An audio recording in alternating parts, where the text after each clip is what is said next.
مهمان برنامه امروزه ما راوی شیرین سخن، راوی شیرین صدا،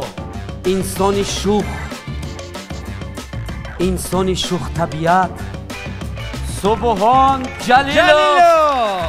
اکای سبحان مرا جایی داشتیم که این تنها توش خطی گردن تولدن بسیار دشوار است.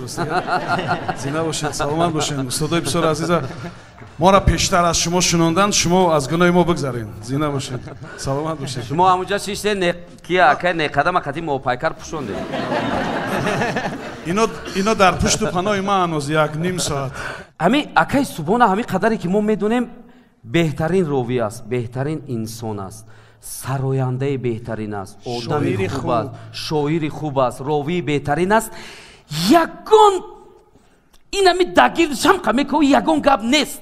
اکای سبحان هست فقط شما جایی که یک قصه را با نقل میکنم فکر میکنم که خسته صحبت کنم به خاطر استادا. یک روز یک راننده تاکسی زنگ زد و گفت که ما راستی با شنونده امکان میدیم که هر چیزی که میخوان در افیر بگن در دایره البته اخلاق.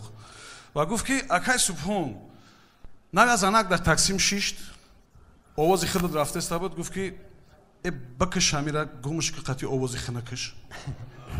اینا در افیر گفت. بعد این حالتی است که ما باید از این حالت بیرون شوم.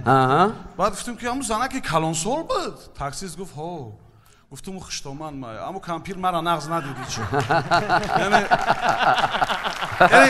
حالتی که از اونجا باید بیرون شوی. یگانه آدمی که شما آوازی خنک کرده خشتومان تومده ای مای بیمونه است. نه او راستی او را نمیشناسم. من میگم که اکای سبحان من میگم که بیاین خیپ مودامی که خیپ است اینا نگاه کنین نوزی آدمو یا خیپ میکنن چقدر مشهور میشن چقدر مشهوریت به دست میبرن. بیاید اگر شما یگان آوازه کنیم یگان آوازه کنیم که در من نمیدونم مثال دهشت سبحان جلیل را از رادیوی وطن به وطن کردن. او را کی به وطن برمیگردونن؟ دلری امام علی وطن دیگرای. یا اینکه نمیدونم دهشت سبحان جلیل را با خلپوشکه قپیدن.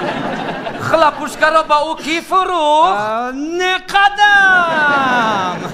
من نمیدونم سبحان جلیل 15 کیلوگرم شد. چرا؟ برای آنکه نرخ‌ها در بازار قیمت شد. زنده باشین، سلامت باشین. یک لطیفه را برای بچه‌ها نقل میکنم و تمام. باش. گپ نیست باشد. چون درباره زن‌ها صحبت کردن، اصلا ما زن‌ها را بسیار احترام میکنیم، دوست می‌داریم. خب سه زن میشینن صحبت میکنن. یک زن آمریکایی، یک زن تاجیک، یک زن انگلیس. البته هر جای زن‌ها میشینن اونجا درباره مرد صحبت میکنن. بعد درباره شوهرشون صحبت میکنن. زن انگلیس میگه همین شوهر من دیوید نام دارد. بسیار آدم خوب است. روز یکمی توی ما گفتم که لباس نمیشم، من خانه نمیرم. یک هفته ندیدمش. بعد اومد ماشینای جامع‌شویی آورد. خب چند کشک آورد. زندگی ما نغز است. خلاص زن آمریکایی میگه که شوهر ما جیمز نام دارد و هم انسان خوب است.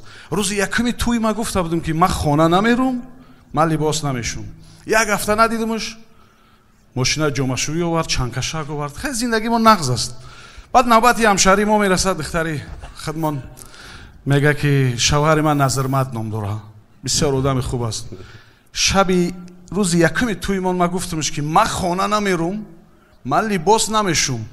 میگه من هم یک هفته ندیدمش. بعد ورم چشمام گشت، بعد دیدمش. زنده باشه.